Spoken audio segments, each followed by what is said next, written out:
Hello everyone and welcome back to my channel. I hope that you're all having a wonderful day so far.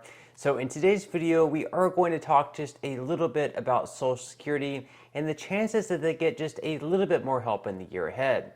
Now, this could be in the form of a raise. We all know that they're already receiving the 8.7% COLA adjustment for next year. But on top of that, I think we can all agree that inflation was actually much higher than 8.7%. And in fact, actually many models showed it well over 15% for 2022.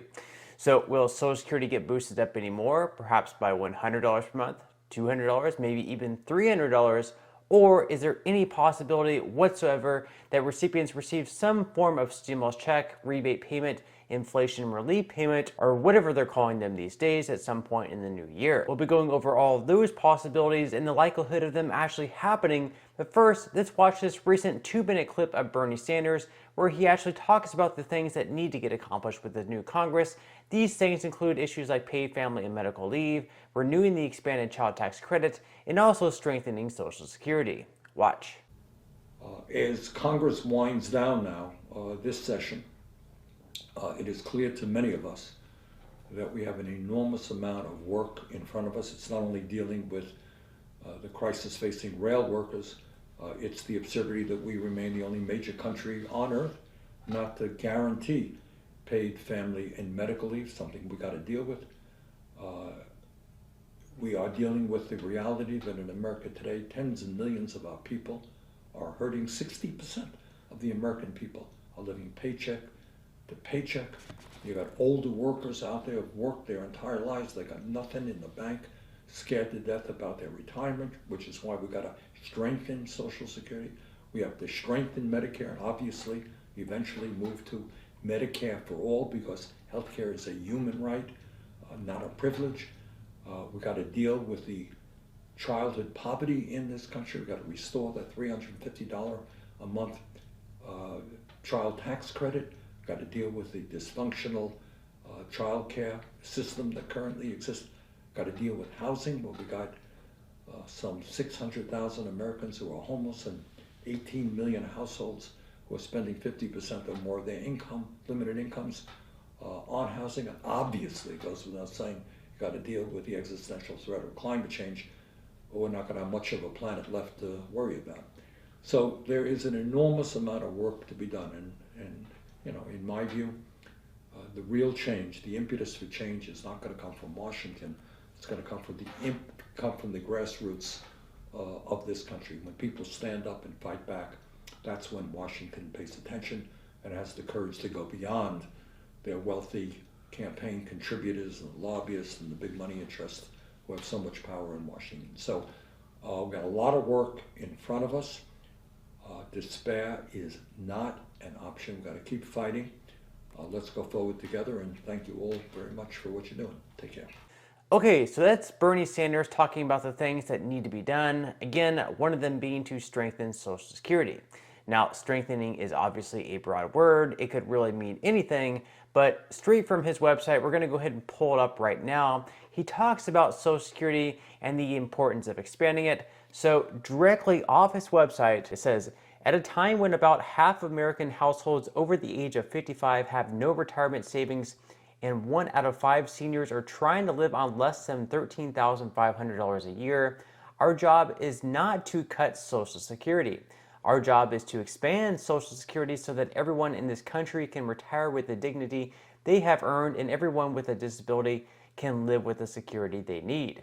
Social Security is the most successful government program in our nation's history. Before Social Security was signed into law, nearly half of seniors lived in poverty. Today, while much too high, the poverty rate for seniors is down to 9.2%.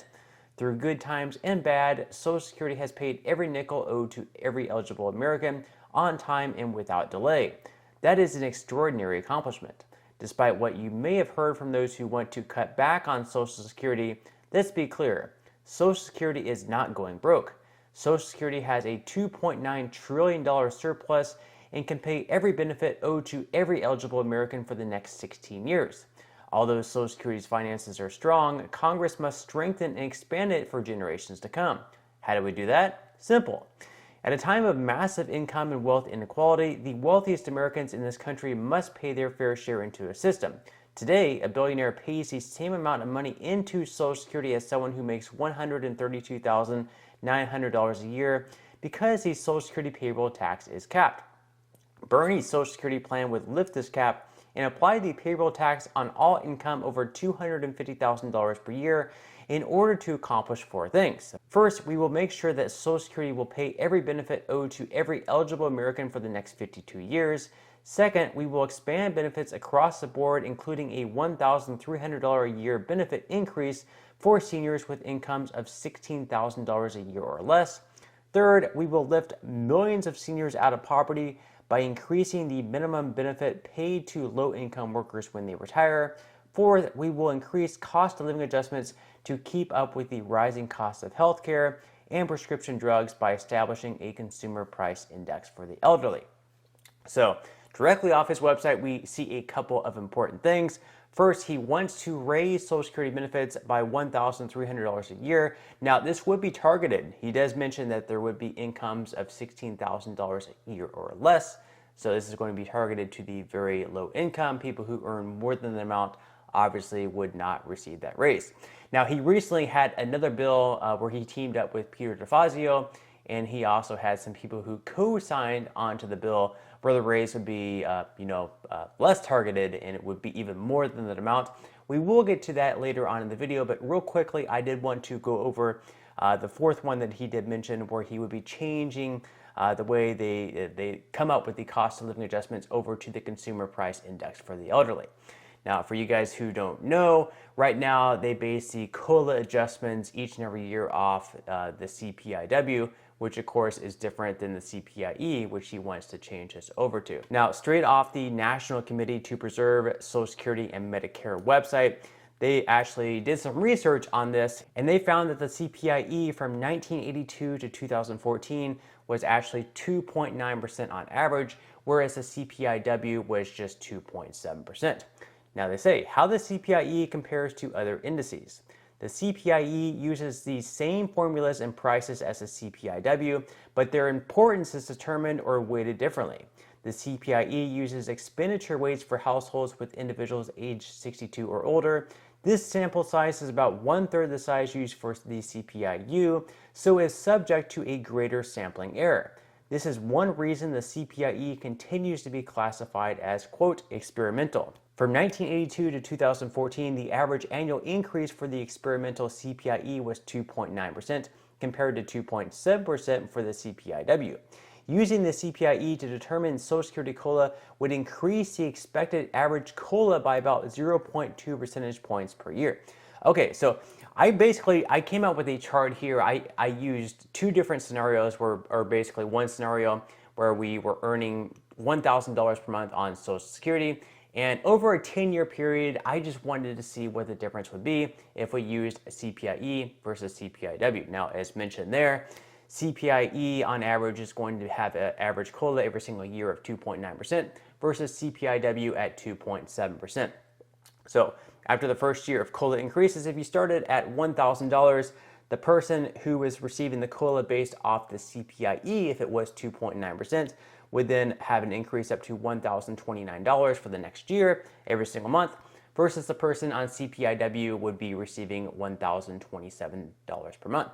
The second year, it would increase up to $1,058 per month for CPIE as opposed to $1,054. So we have a $4 per month difference, or $48 per year. Not a huge difference.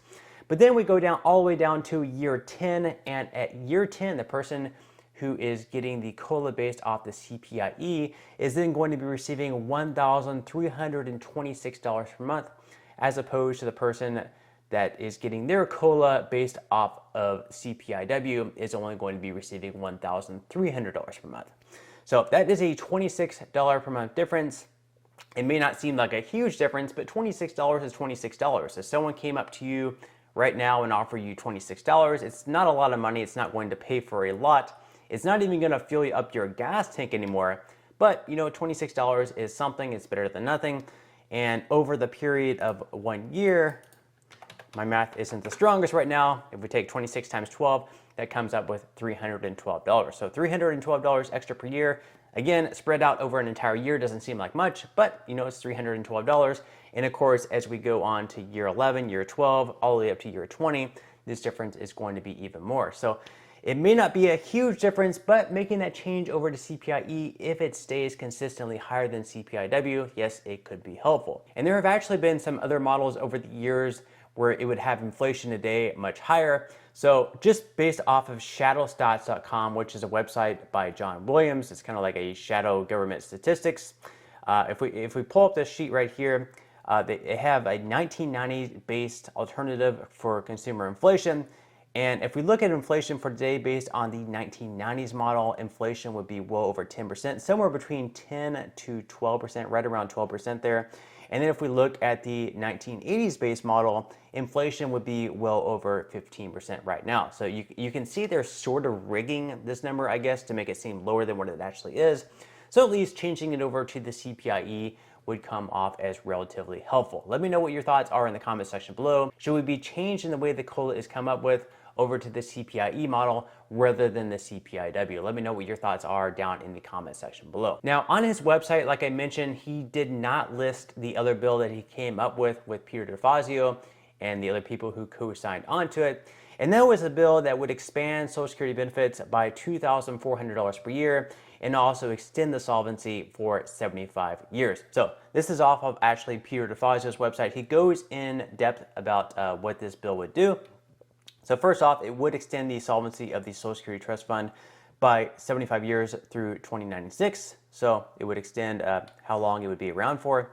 It would also expand Social Security benefits across the board for current and new beneficiaries. Under this bill, Social Security benefits for someone turning 62 next year would be $200 per month higher. So this would be quite the boost and would definitely be helpful. In addition to that, it would also increase the cost of living adjustments. It would switch it over to the CPIE. That's just kind of what I went over just one moment ago. It would require millionaires and billionaires to pay their fair share into Social Security. So once again, they would have to be paying into Social Security if they made $250,000 or more, whereas right now it is capped at a much lower number.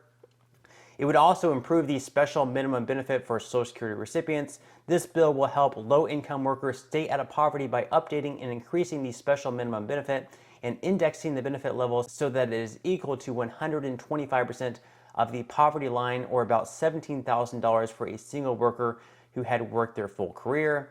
It would restore student benefits up to age 22 for children of disabled or deceased workers if the child is a full-time student in a college or vocational school. This legislation restores student benefits to help educate children of deceased or disabled parents. These benefits were eliminated in 1983. It would also combine the Disability Insurance Trust Fund with the Old Age and Survivors Trust Fund to help senior citizens and persons with disabilities. So it would do all that, and most of all, the most important thing here is that $200 per month boost. Now, whether or not it can pass, I mean, we have Bernie Sanders on board with it, we have Peter DeFazio, and then of course we have all those other people who are co-signing under the bill. We have Steve Cohen, we have Alexandria Ocasio-Cortez, Stephen Lynch. We have a list of probably around 20 or so people. Not a huge list considering there's hundreds of people. And in order for any such bill to pass, they would need to have 60 votes in the Senate and at least one more vote saying yes in the House versus saying no. So a long road ahead there. We don't have a huge list of supporters there. We have some supporters, but not enough probably to pass the bill at this point in time. Now, is it something that could potentially pass in 2023, next year? It is possible, but they would also need Republicans to get on board, and they would also need other Democrats to get on board, and right now they don't have a huge list. Now, other than this bill, there's also been some rumors going around. You've probably seen a lot of videos on YouTube. You may have seen some articles online, and that would be a stimulus check, direct payment, inflation relief payments, whatever they're calling those things these days. You've heard different names for it. And these would be targeted directly to Social Security recipients or, just low-income Americans. Now, the chances at this point in time, we haven't really seen any bills created. So anyone who's saying that there's going to be a stimulus check, next month directly going to Social Security recipients is a liar. There are no bills. There's really no talks about this at this point in time. Inflation is still high, and as long as inflation is high, they're not going to be sending out any more stimulus checks. We might have some people in support of it. We might have Bernie Sanders come out and say that he's in support of it, But at the end of the day, we're going to need at least 60 votes in the Senate, and we're not going to have that support, from at least Republicans, and most likely some of the moderate Democrats aren't going to be in support of a stimulus check until we get inflation down, just because, these stimulus checks have been shown, perhaps by some studies, to increase inflation. So it's just not going to be something that has broad support among lawmakers at this time.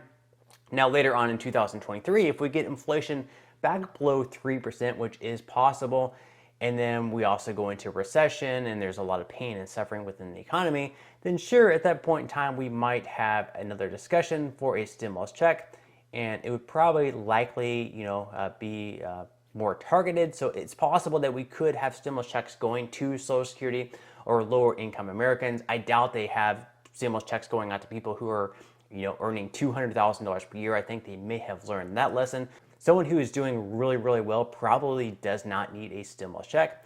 These should probably be more targeted to people who really need this money the most, the people who are losing their jobs, the people who are struggling, living paycheck to paycheck. Those are the people that need the stimulus checks, not the person who is keeping their job and is still earning, like $200,000 per year. So hopefully they've learned that lesson at least. As far as a stimulus check right now, next month, the month after that, it's probably not going to happen. As far as later on in 2023, again, if we do get inflation under control and we go into some type of recession where people are really struggling. I mean, people are struggling right now, right? But if we do go into, once again, an official recession and there's a lot of pain and suffering in the economy, we see the unemployment rate begin to rise, then yes, at that point in time, I think there is a small possibility of another stimulus check, perhaps some type of weekly unemployment pay. We'll have to wait and see. That is later down the road. I'm just speaking very hypothetically right now. So those are just the realistic facts right now. But on that note, I'm going to go ahead and wrap up this video. I do hope that the content in today's video was helpful. If it was, I would greatly appreciate you giving this video a like, subscribing to my channel, and also making sure to ring that notification bell. That way you will be the very first to be notified when I do release future videos. And until next time, I hope you have a wonderful day ahead, and I'll see you in the next video.